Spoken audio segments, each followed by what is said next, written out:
sickest podcast. Tune in for the audio, or you can even watch back. Giving players all the props, or put them on blast. We don't give no hot takes, only talk facts. We're giving all our devotion, riding high on this wave of emotion. Going all out, yeah, cause this is our time. No, ain't no stopping us till we reach the finish line. All in, we came here to win. We're gonna give everything. S-I-C-K on the run. S-I-C-K, sick, sick. On fire, we're ready to fight. We'll bring the house down tonight. S-I-C-K on the run. S-I-C-K, sick, sick. Play it on the car ride, play it when you lounge. X and O, you know that we can hold it down. Shout out to my man Sammy, got it off the ground. And to all the listeners tuned in right now, got debates, analysis, and speculation. This is sports talk for the new generation. You know where to find us, got a reputation. Sick podcast, your #1 sports destination. Giving all our devotion, riding high on this wave of emotion.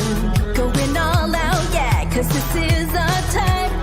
No, ain't no stopping us till we reach the finish line. All in, we came here to win. We're gonna give everything.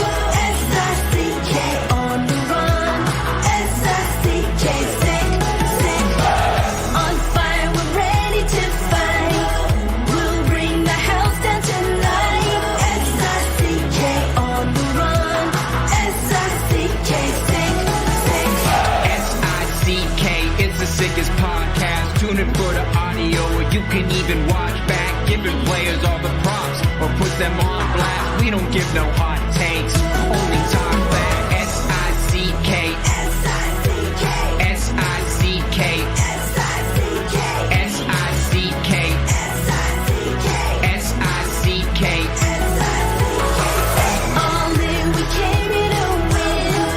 We're gonna give everything. S-I-C-K on the run.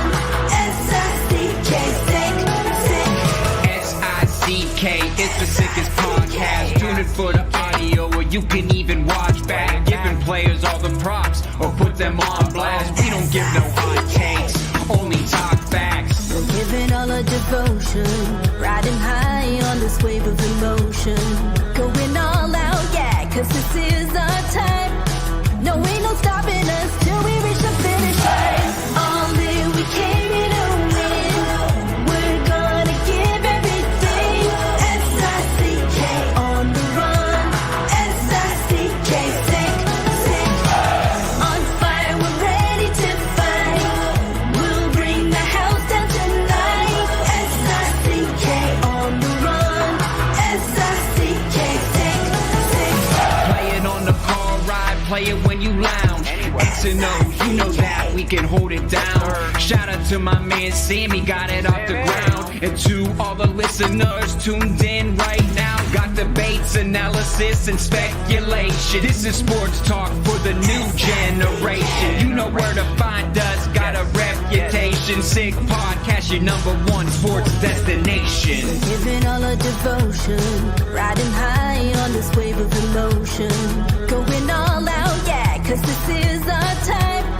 No, ain't no stopping us till we reach the finish line. All in, we came here to win. We're gonna give everything. S-I-C-K on the run. S-I-C-K, sick, sick. On fire, we're ready to fight. We'll bring the house down tonight. S-I-C-K on the run. S-I-C-K, sick, sick. S-I-C-K is the sickest podcast. Tune in for the audio, or you can even watch back. Giving players all the props, or put them on blast. We don't give no hot takes, only talk back. S-I-C-K, S-I-C-K, S-I-C-K, S-I-C-K, S-I-C-K. S-I-C-K. Turn up your volume. Because you're about to listen to The Sick Podcast. With Tony Marinaro. 55 seconds left in the penalty, a minute and 27 seconds left in regulation time. Boston 4, Montreal 3. Lafleur coming out rather gingerly on the right side. He gives it into Lemaire, back to Lafleur. Oh! The sickest Montreal Canadiens podcast. You're in the spot! Sports entertainment like no other. Rejoint, on lui fait perdre la rondelle, une passe devant. Et c'est le dégagement et ce sera la victoire des Canadiens. Coupe Stanley pour les Canadiens. Le 23e de l'histoire. You found the dogs! John, you found the dogs! He found the dogs! And all together, they worked the young team to the top. And now, a 24th Stanley Cup banner will hang from the rafters of the famous Forum in Montreal. The Canadiens win the Stanley Cup. Brought to you by Energy Transportation Group. Driven to be different. La Vida Tibi. Embrace your true nature. And Playground, your premier gaming destination. It's gonna be sick. Marinaro on this Monday, July 10. How is everyone doing? And you can watch us, of course, on YouTube Live, on Facebook, and on Twitter. Subscribe to our YouTube channel if you haven't already. The Sick Podcast brought to you in part by Energy Transportation Group, a leading full-service logistics provider serving all of North America. They are driven to be different. Also, experience the world-renowned poker experience with free food and drinks at their cash game tables. A bad beat jackpot approaching $2.3 million. Weekly promotions, daily tournaments, and unmatched customer service. Why play anywhere else? Located just over the Mercier Bridge, only minutes from downtown Montreal. Of course, I'm talking to you about Playground and Brewed in Quebec and a winner of a dozen international awards. La Bittt Tibi offers quality microbrewery beers made with premium ingredients for everyone's taste. La Bittt Tibi, embrace your true nature. Marinaro, we're talking Habs tonight the way we usually do right here on the Sick Podcast. Let's bring in a regular collaborator throughout the entire hockey season, even during the summer when it's Monday, July 10th. Eric Engels of Sportsnet and sportsnet.ca. What's going on, dog? I'm in full summer mode. No joke. You are the absolute best. I'm telling you, I was looking at you while the countdown was going on because we have a little private window while it goes on. And you were blasting out sick is the sickest podcast where you can even watch back. We're going to give everything. We're going to bring the house down tonight. This is sports talk for the new generation, riding high on this wave of emotion. Man, you were belting it out, Eric. It was unbelievable. I can't get it out of my head. It's so you're unbelievable. You know that, my God, and you know all the words too. It's incredible. Yeah. Hey, what's going on? No one will ever see that tape. No one will ever see it. I have it in my head. There you go. And Yellow too, by the way, was belting it out back at Master Control. I saw him. You guys were singing away. It was amazing, man. It looked like you guys look like the Rolling Stones. Hey, listen. What's going on with the Habs, man? What's the latest? What's the latest? I think they're vacationing like I am right now. It's not vacation for everyone. Alex Newhook was on the ice earlier today, I believe, in Boston. He was spotted. Did you not see that? I saw that on social media, by the way. I forget who it is that put it up. I don't know if it was let me see. I might have it here. I was looking at it earlier before because I like to give credit where credit is due, but I think somebody spotted it. I think it was. While you look, Fred, I'm just going to tell you, I am, we get to this part of the summer. I am very unplugged from social media. I only plug in just for you. You asked me to come. I'm here for you. Really, eh? Yeah. Oh, that's pretty cool. Thank you very much for that. Otherwise, I think it was golf course. I'm in the sunshine. I'm walking around. I'm making amazing meals at home. I think it was Habs on Reddit that had it, by the way. Okay. Well, they had to have gotten it from somewhere. Yeah. So anyway, there was he was on the ice, I believe, at Harvard.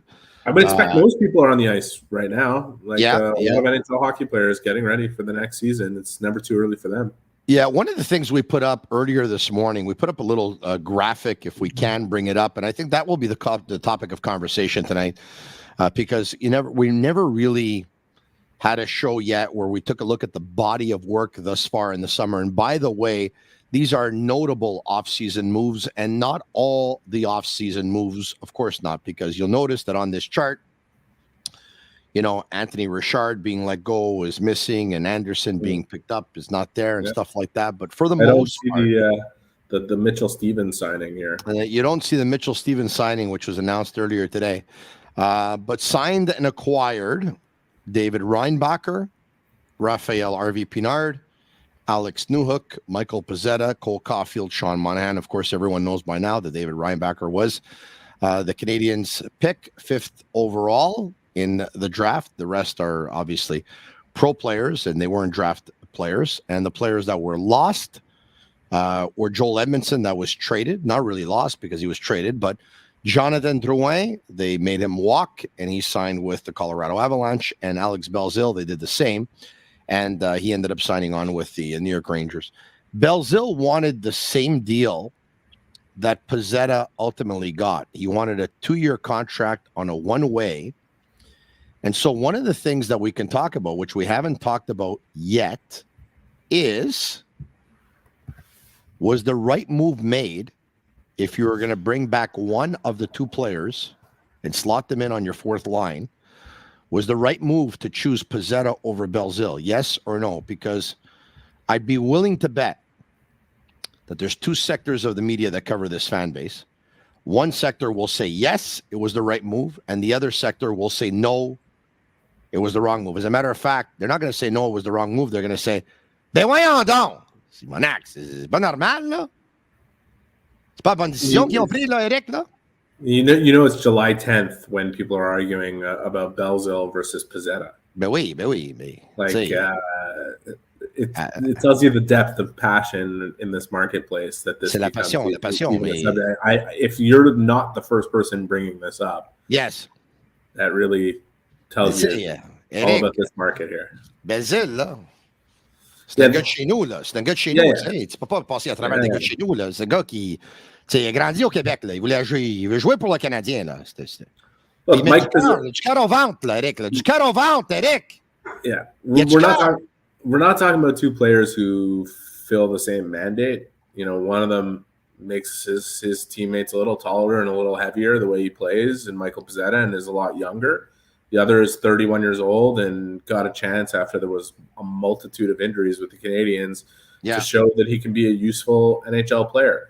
I think Michael Pezzetta also showed, and had to wait to show it last year because he had to wait for some injuries to happen, that he's a useful NHL player. He can score some goals here and there. He can give you energy in the offensive zone.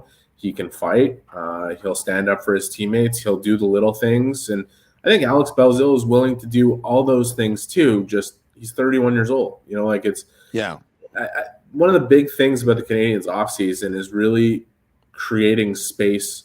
And I don't think Kent Hughes has done creating space for young players who are emerging, not necessarily to make their team, but to at least have the opportunity to at least come to camp and feel like it is a possibility that they could push somebody out of a seat, and that maybe there is a hole there that they can squeeze into. And I think last year and the last couple of years showed how important depth is at the NHL level. You need to have a number of players available to you to play. That's why a lot of people are looking at what's up at center ice now that Newhook is there and they see a surplus.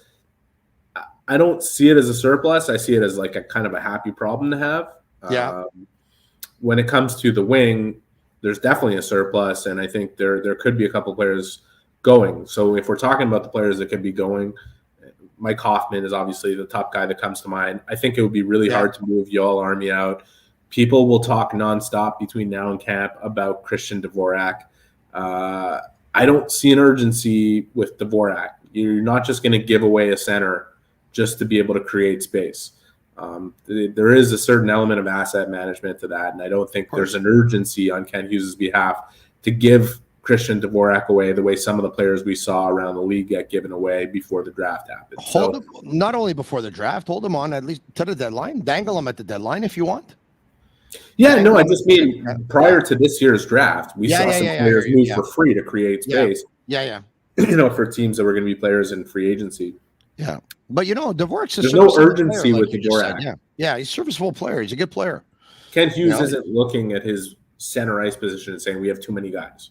Yeah, neither is Marty St. Louis. So he's a serviceable player. Yeah, Mind you, he needs to be he didn't quite replace Phil Deneau. If he's going to be in Montreal moving forward, he needs to be a lot more visible than he's been for the last 2 years. The fact that you could go through so many games last year where he was a non-factor, he didn't hurt the team, but he didn't help the team, that can't continue moving forward at the salary he makes and the profile of player that he is and what he can actually do based on what we saw from him in Arizona. And we've seen some pockets of it. There's a lot of subtleties to Christian Dvorak's game. I think one of the things that hurts him the most in this market is that he's not an exciting player. There's a lot of the stuff that he does well that doesn't pop to the eye. And he's gluten-free. He's gluten-free. He's bland. He's gluten-free. So when you have that profile player, and on top of that, there's roughly half the games where he doesn't have an impact on the game in that positive way. Not that he has a negative impact. No, that's a double whammy. That you're not that exciting, and the points aren't there, or the defensive shutdown isn't there, and you didn't have a game that was of influence. There was too many of those over the last 2 years, but there's still potential for the player to be better with some better players around that are coming through and some players that have matured a bit. Yeah, and there's no rush. You've got him, you've got Evans, you've got Newhook, you've got Doc, you've got Suzuki, you've got Monahan. You're in a winning position if you have a couple of centers per line. You're becoming a better team if you're able to do that. Where they need to free up some space, though, is a guy like Mike Hoffman, if it comes down to giving him away, potentially giving up an asset to do it or saving cap space. I don't think they'd like to do both. I don't think they'd like to retain salary and give up an asset to give away Mike Hoffman. Yeah. If it comes down to waiving him at training camp to make room because somebody's making push, again, I don't think Kent Hughes necessarily wants to do that with his veteran players, but I don't think he's afraid to do it either. So there's still room in terms of what the major mandate was for this offseason, because as we're about to get into that discussion and grade their offseason, I don't think the Canadians were set up this offseason to be marked on a A to F kind of level. Like, they were set up to do exactly what they did because their plan is have the kids take another step, have everybody show that they're motivated and have matured a year.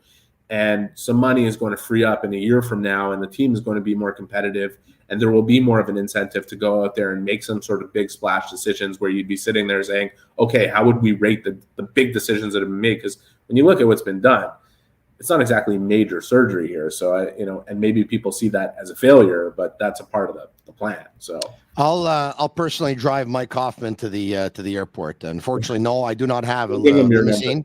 Nor do I have a Lincoln Navigator, but I do have a beautiful all-red Piaggio Vespa, beautiful, which I picked up at Excel Moto, by the way, at 5480 Power, excelmoto.com. You want to check them out. That's, for me, only one place in Montreal you can get a Vespa, and I picked it up there. I have 2 helmets, and if he wants to get in the back seat, like Jim Carrey did with his co-host there in Dumb and Dumber, I think, it'll be pretty cool. But I'll personally drive him to the airport. And the beauty of the Vespa, I don't even have to park. I just go to departures, Pierre Elliott Airport, keep the hazard lights on. I just pull over. I said, bye-bye, Mike. Ciao. See you later. And that's it. And it's done. And by the way, in Italian, we have a saying regarding Christian Dvorak, no caldo, no freddo. Not cold, not hot. It's just, it is what it is, basically. But he's better than that. That's the thing about that player. He needs to show it. He needs to show it. He's better than that. You won't see the sizzle. Yeah, not a lot of sizzle there. But you speak to anybody who watched him for all his years in Arizona. And maybe what this year will prove, which already looks to be the case, is Montreal isn't the market for him. Maybe the attention and the amount of spotlight is not for him. But I still think it's a little early to decide that. He had some injury issues. He had some situations where he wasn't playing with a lot of support. But this guy is a better player than he's shown in Montreal. And he has an opportunity to continue showing it if he remains on this team through the summer, which I think a lot of fans are kind of pushing him out the door, thinking, okay, there's this logjam at center. And, maybe he will move. He's certainly not untouchable. But Eric, here's the chances are he'll be back and he can play better. When you play for the Montreal Canadiens, though, it's a very passionate fan base. Obviously, you know that. It's a very rich history and stuff like that.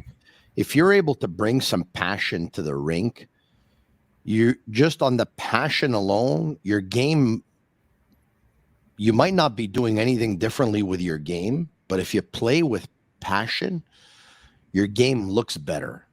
Okay. And I find Dvorak doesn't play with passion. It's like certain things in life, right? So how does Mike Pezzetta's game look to you? Mike Pezzetta's Belzile versus Pezzetta. Mike Pezzetta's game is an average game, but he brings that passion to the rink, so therefore he becomes of utility to the team. Now, is he average within his role, though? I think he plays his role pretty well. I think he plays his role pretty well. He's not a perfect player. He's not a defensive maven. He's an energy player. And he's an energy player, but yes, he brings. So this is what I love most about Pezzetta. Pezzetta's an ultimate team guy, right? He's, when Cashin did what he did, what was it, the Montembeau the year before, no one did anything. Pezzetta went out of his way the year after to say to Cashin, I didn't forget what you did. Let's go. Whether he's Jack the Giant Killer or not, whether he wins the majority of his fights or he doesn't, he's a team guy with a long memory. And if he has to, take a couple of punches, he takes a couple of punches.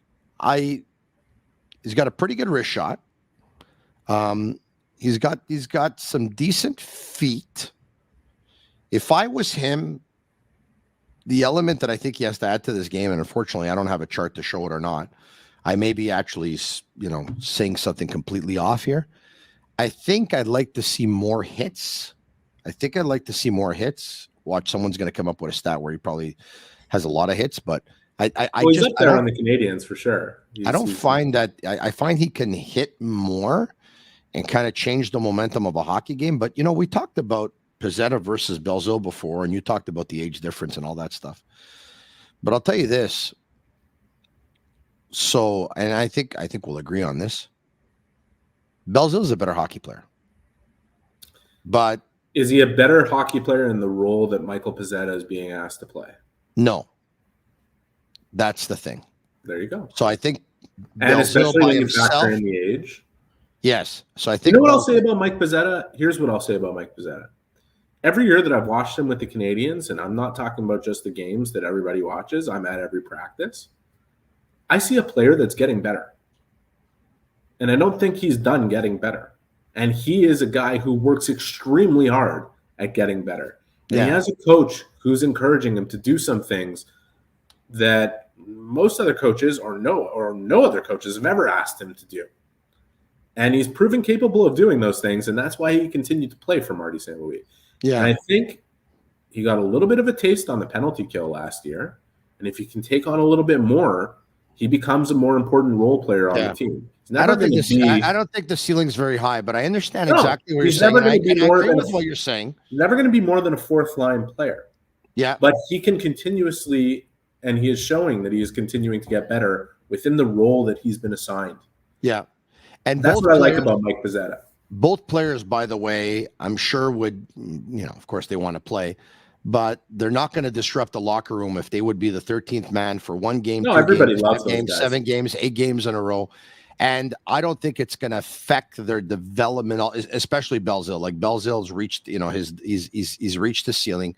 He's not going to become better. And so if he would miss 5-6 games in a row, it wouldn't affect his development. Pezzetta maybe a little bit because, like you said, he is getting better every game. Like you said, where you said Belzile's a better player. You're right. Like if push came to shove and Belzile had to slot in on the third line instead of the fourth, he'd be more capable of playing that role than Michael Pezzetta. But you would also agree that if you're in a situation where Belzile is on your third line, you have a problem. Yeah. So it's really about who plays the role, what the age difference is, and what the potential is based on that age difference. And what we've seen from Pezzetta is a guy that he cares so much, and he has improved, and he has a willingness to continue to improve, and he's gaining more trust, and he's gaining more trust in himself. And everybody loves him. And there's a reason, because like you said to start, he's a team guy, not just a guy who would take a couple punches in the face. He's a team guy that would do anything for the team.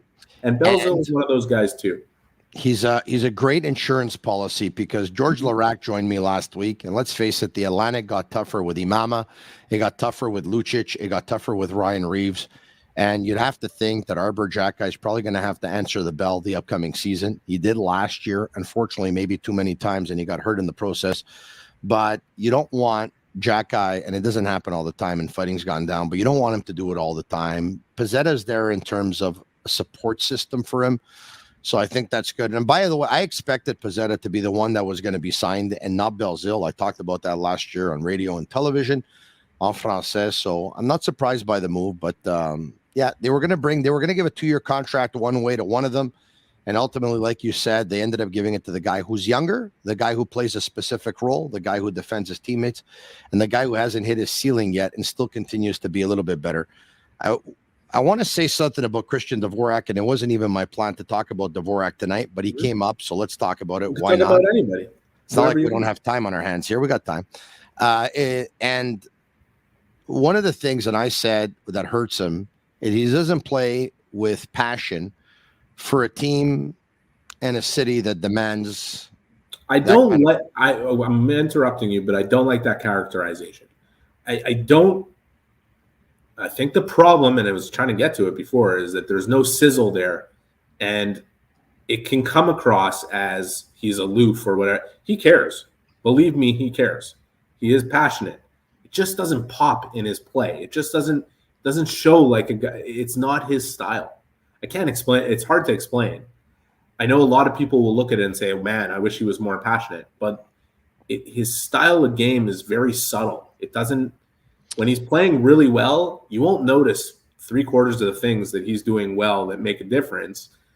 And he doesn't pop off the screen on offense or defense. Yeah, look, Eric, of course he cares. I mean, he's a professional athlete. I mean, you don't get to that level without. I know, but we got to say that sometimes, Tony. You're right. Yeah, because people accuse these guys of not caring. Everybody cares. Like nobody's coming to work and saying, I don't care. And not with a coach like Marty St. Louis, who demands that as a prerequisite. Eric, I would be willing to bet that every man cares about his woman, but some treat them with more passion than others treat theirs, and that's what I'm trying to get at, Eric. Like you need to add passion to the game, and sometimes when the passion is not into it, it's you don't get a passing grade. And another thing that I think hurts Dvorak is.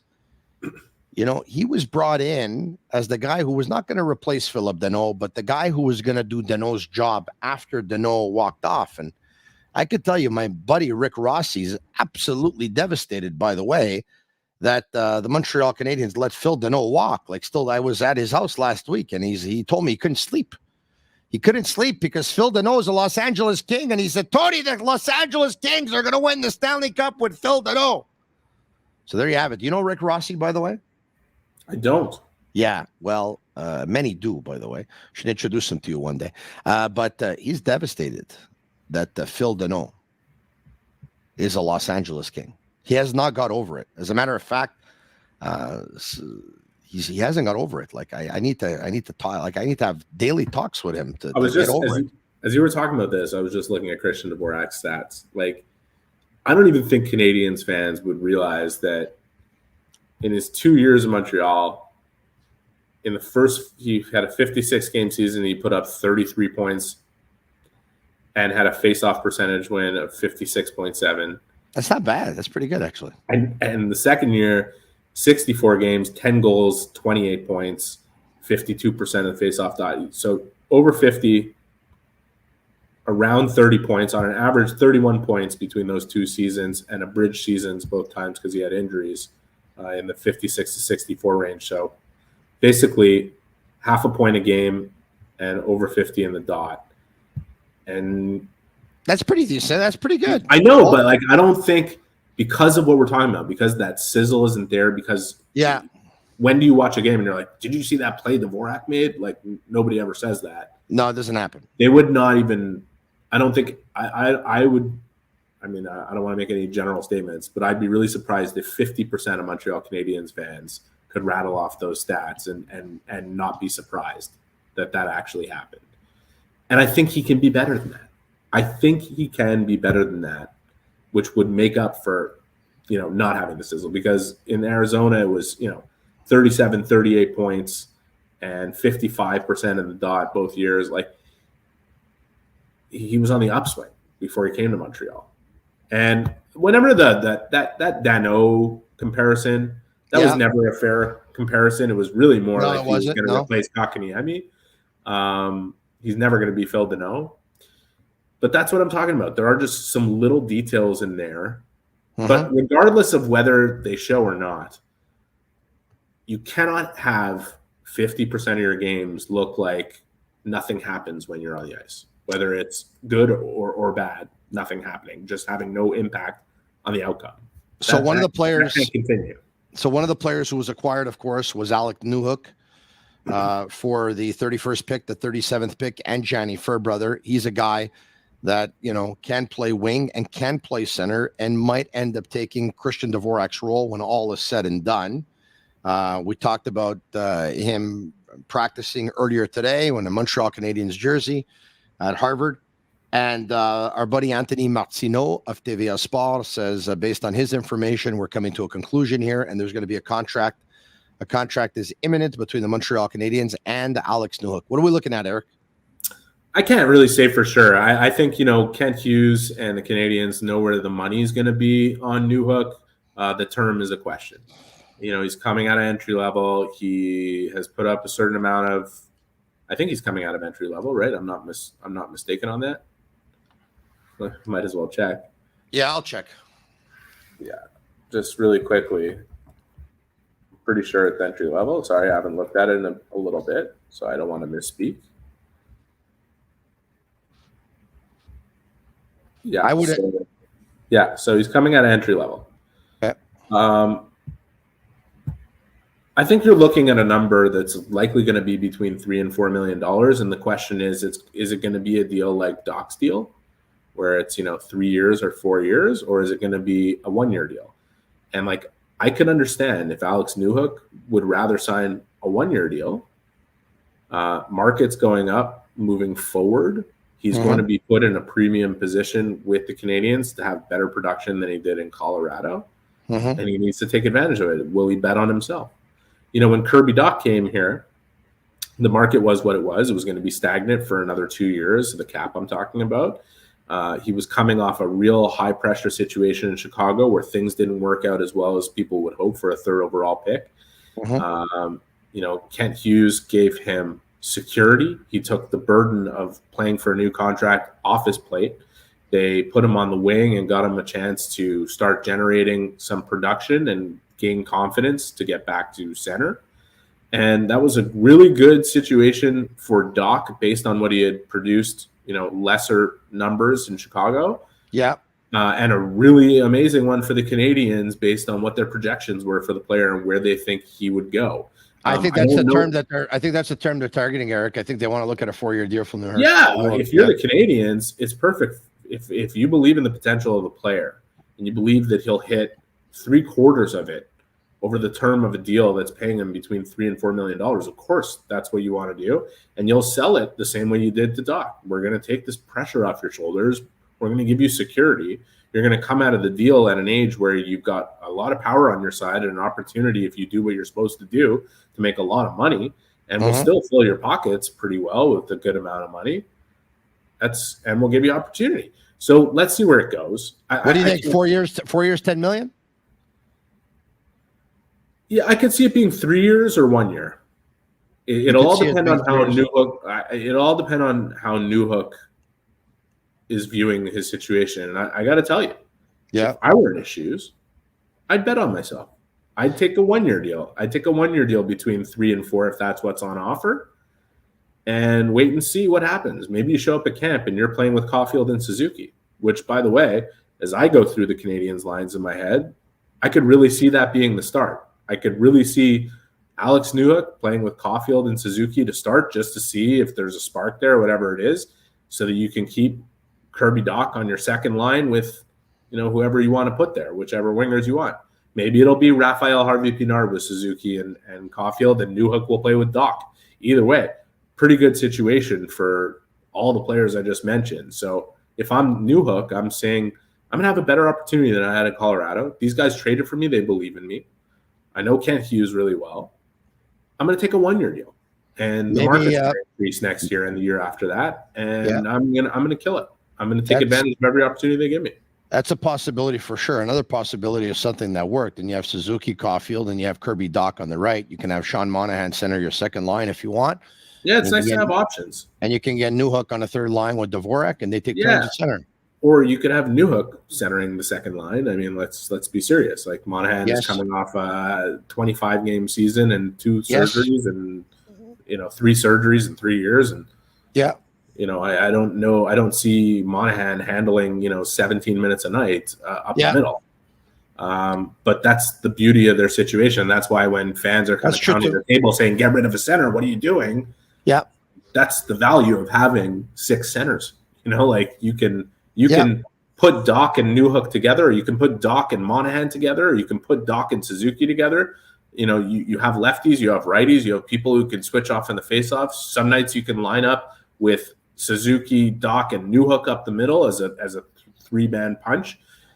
All to say the Canadiens should be better at that position with this player in the fold and with Monahan back and Dvorak motivated and Jake Evans. I think a lot of people looked at Jake Evans last year and said, the production isn't there. And I thought while he wasn't scoring, he was playing the best hockey he'd ever played for the Canadiens. The details that he was taking care of before he got hurt, and very terrible timing that he got hurt because he was starting to pick it up offensively. Yeah. He was playing great. So this it's a good, we're not talking about the best center line in the Atlantic Division, far from it, but we are talking about a lot more versatility for Martin St. Louis to choose from, especially considering even if they're half as healthy as they were last year. So, it was a year ago that Kent Hughes gave Kirby Dach a 4-year deal at $3.363 million per year. Kirby Dach, who was drafted 3rd overall. 1 year later, the Canadiens make a trade. They acquire Alex Newhook, who's also a former first-round pick, but he was drafted 16th overall.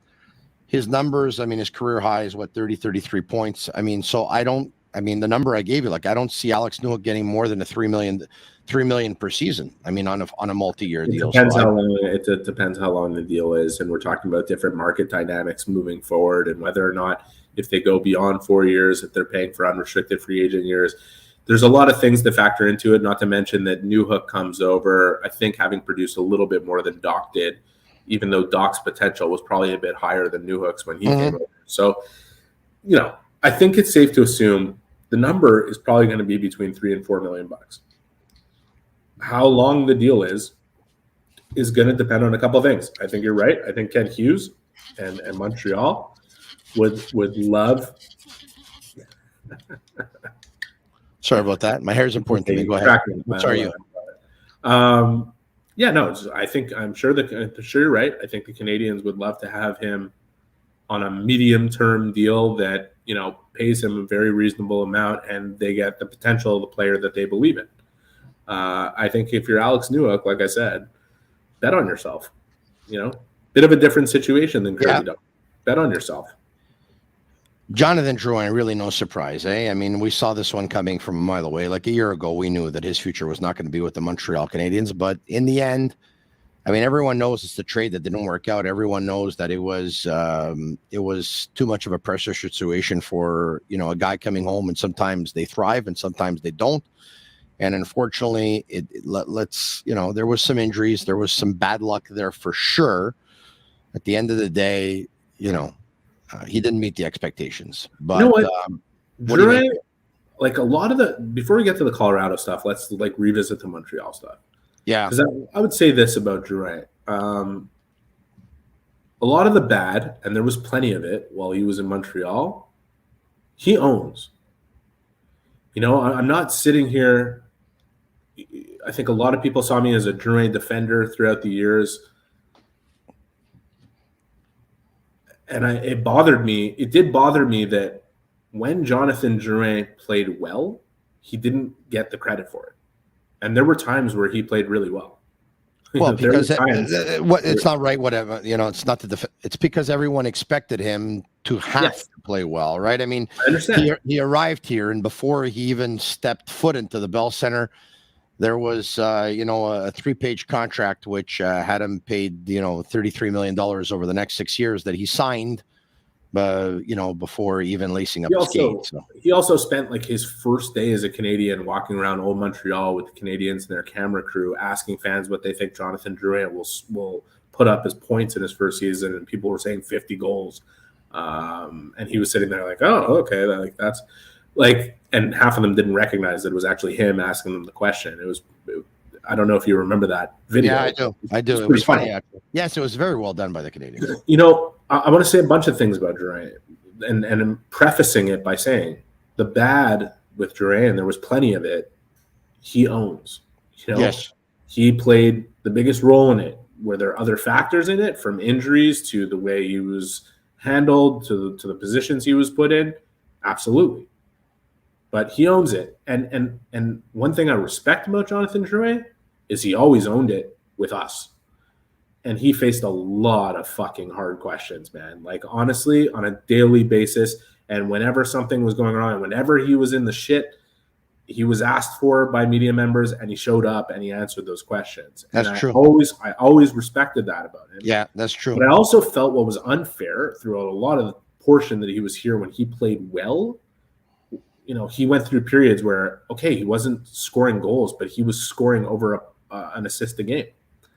And he was playing well, and he was creating things, and the puck wasn't going in for him, but he was creating chances. Could he have created more? Could he have gone to the net more? Could he have ended up burying more of those chances if he was willing to put himself into those positions? Yeah. Yes.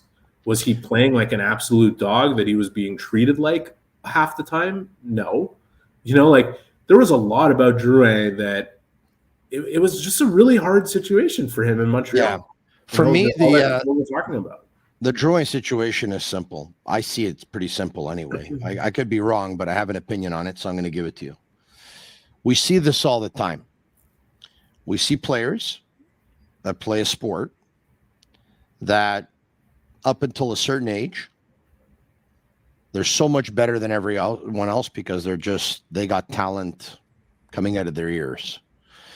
And then as you go on, some of those talented players end up being some of the best players in the world because hockey's everything to them and they work at it 24 hours a day.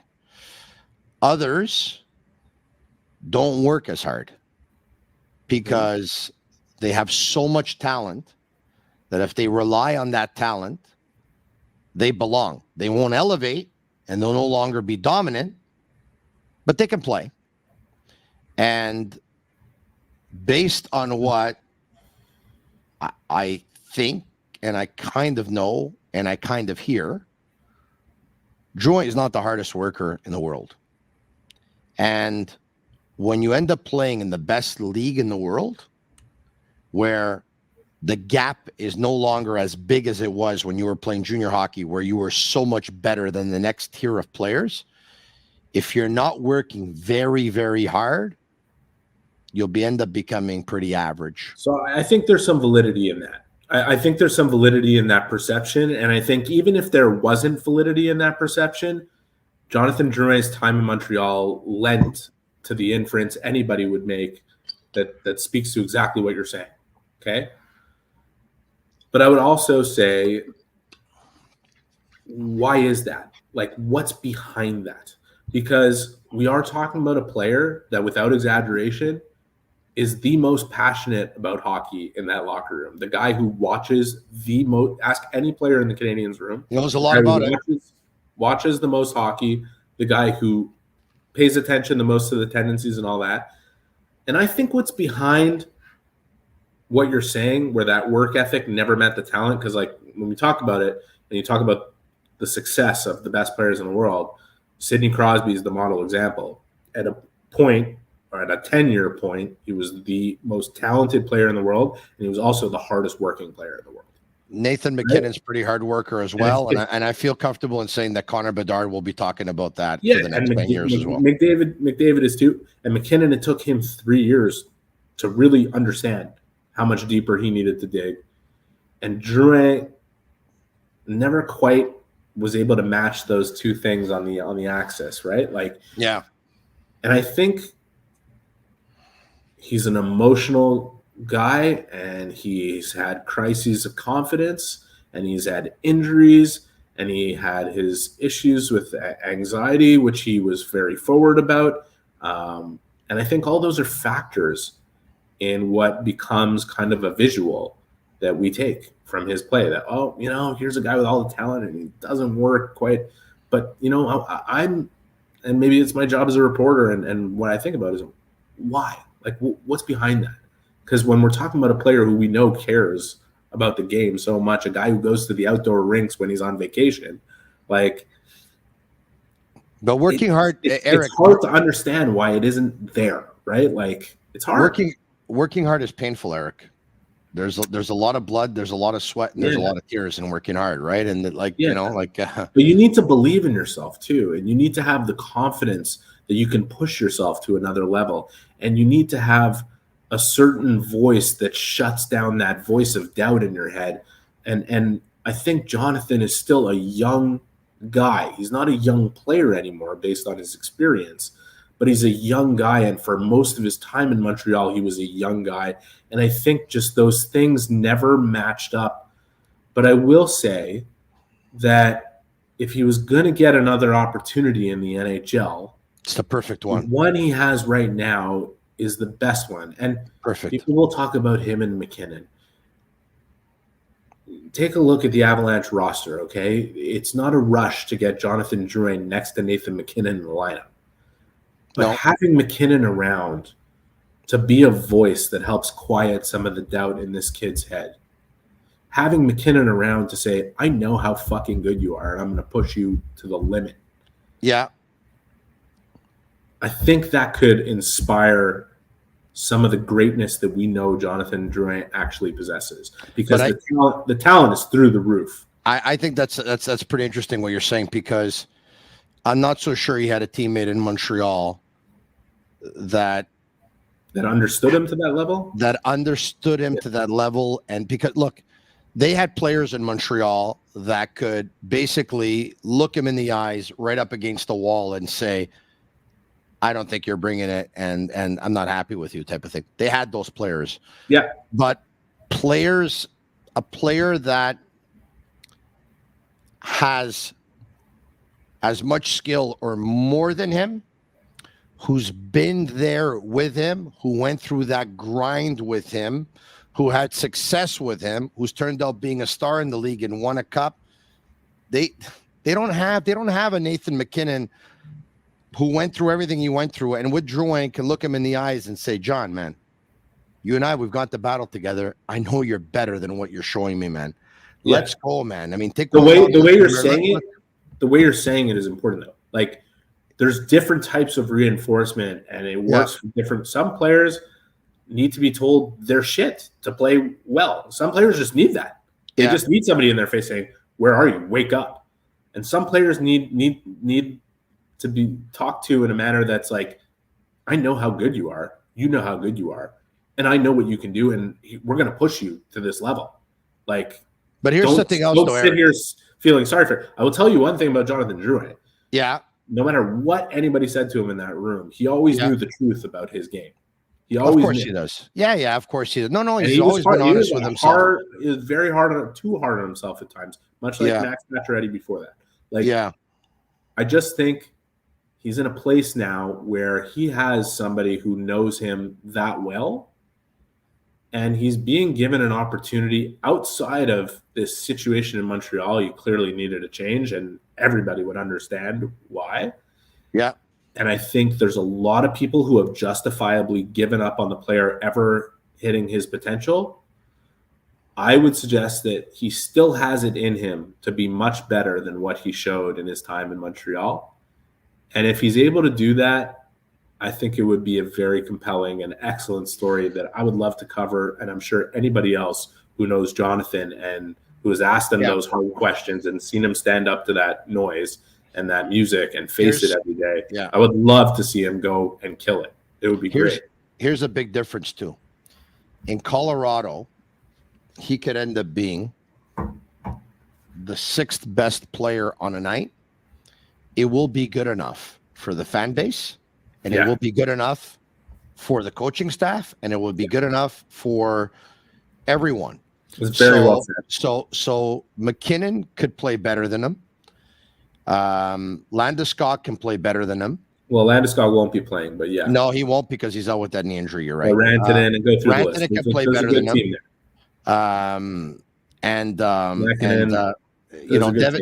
Devin Taves can be better than him.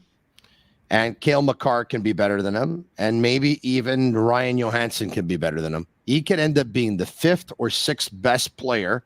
It will be good enough. If he's the 6th best player for the Canadians night in and night out in this market, you get crucified.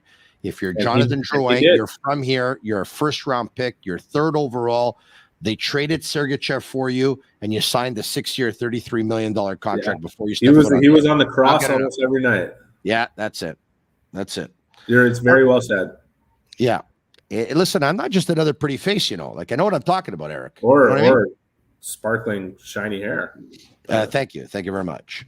All right. Okay. A shout out, of course, to Murphy Clinic, by the way. Speaking of a pretty face, they're an aesthetic clinic specializing in medical aesthetic care. They offer permanent laser hair removal, which, by the way, I did some, but the white hairs, it doesn't catch the white hairs, Eric. That's why it's important. You can't see them. Your camera It's important to do the laser hair removal, Eric, on your face at an early age, because if you don't, it doesn't catch the white hairs in the end, and those stay. As well as a wide range of treatments for skin problems such as acne, rosacea, fine lines, and more. They currently have 2 clinics, one located in Montreal, Shop Angus, and the second on the North Shore in Terrebonne. They're also opening soon in Quebec City. Visit murphyclinic.ca or on Instagram at Murphy Clinic. Let me know, Eric, if you ever want to do a laser hair removal on your armpits, because I did, and it's a beautiful thing. Okay. Nice and clean. No odor. Also, a shout out to Matrix Home Fitness and matrixhomefitness.ca. By the way, discover club quality workout in the comfort of your own home. It is matrixhomefitness.ca. All right, okay. Let's bring up that chart one more time and we'll wrap this baby up, okay? Here we go. Reinbacher, we've discussed it ad nauseum. Pinard, Newhook, Pezzetta, Cole Caulfield, Sean Monahan, and they end up losing Joel Edmondson, Jonathan Drouin, and Alex Belzile. In ending, RHP. Where do you see him? Can he be that spark plug to play with Caulfield and Suzuki? A certain sector of the media believe he can. Others who get all excited when a player goes through a very hot streak also believe they can. I believe that if Raphael RV Pinard establishes himself as a day-in, day-out third liner, c'est mission accomplie. You know what? I'm going to say this. Where this contract ended up versus where Harvey Pinard's clan would have hoped it would have gone is going to be better for Harvey Pinard in the end. You're right. And it's going to be better for him in terms of expectation. It's going to be better for him in terms of opportunity. And it's going to keep him as hungry as he's been. Not that I think if he would have signed for $5 million, he'd still be a dog on a bone. But he's young and still has to prove himself in a season where it matters, and we're coming up on one. And I don't know where the Canadians are going to finish, and I'm not as bold as to sit here on July 10th and say they're going to make the playoffs. But I do believe that in a more competitive environment, he's going to have to earn some of the types of opportunities he got a year ago. Yeah. And I wouldn't bet against him doing that. Is he going to play 82 games with Caulfield and Suzuki? Not a chance. No. Is he going to get opportunities to play up the lineup when a line needs a spark? He's going to get opportunities to balance out the top 6 at times, and he's going to get opportunities on the power play, and he's going to make himself a player that Marty St. Louis wants to tap in those situations, no matter who he has on his bench. I think so, and I think this deal sets him up to actually really get a pretty good one the next time around, because what this guy has shown is you don't bet against him. Don't bet against him. He will work so hard to make himself better and better and better.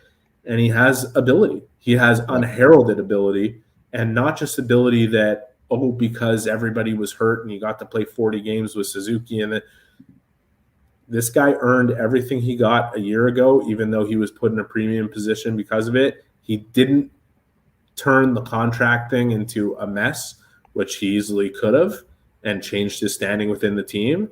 And he's betting on himself. And I think he's going to win that bet. On that night, you won the night. Eric, thanks for doing this. A regular collaborator on Mondays, even on a Monday, July 10th. In the summer, on what was a cloudy day mixed with A rainy a little day. bit of a rainy day with mixed of rain and golf showers. today. Yeah. No golf for you today. No Maybe golf. golf tomorrow. Looks like it's going to rain most of the week, though, doesn't it? Yeah, golf tomorrow. Golf tomorrow? Golf tomorrow. All right, man. Yeah. You playing with the Toronto Maple Leafs or what? I got my best ball match tomorrow. Oh, really? Big match. Where are you playing tomorrow? Elmridge. That's where I'm a member. Good for you. Have a good night, Eric. Thanks for doing this, man. Take care. All right, Marinaro, thanks for watching on YouTube Live, Facebook Live, and Twitter Live. And if you like it, share it with your friends. Comment sick, S-I-C-K. If you're going to listen to us on Google, Apple, or Spotify, leave us a 5-star review. It's our way of feeling the love. For Agnello and Savvy at Master Control, I'm Marinaro. And that's a wrap. Hope you don't miss us too much until next time. Follow the Sick Podcast with Tony Marinaro on YouTube, Instagram, Facebook, Google Play, and Apple Podcasts. The Sick Podcast is brought to you by Energy Transportation Group, driven to be different. LaBeat.tb, embrace your true nature. And Playground, your premier gaming destination.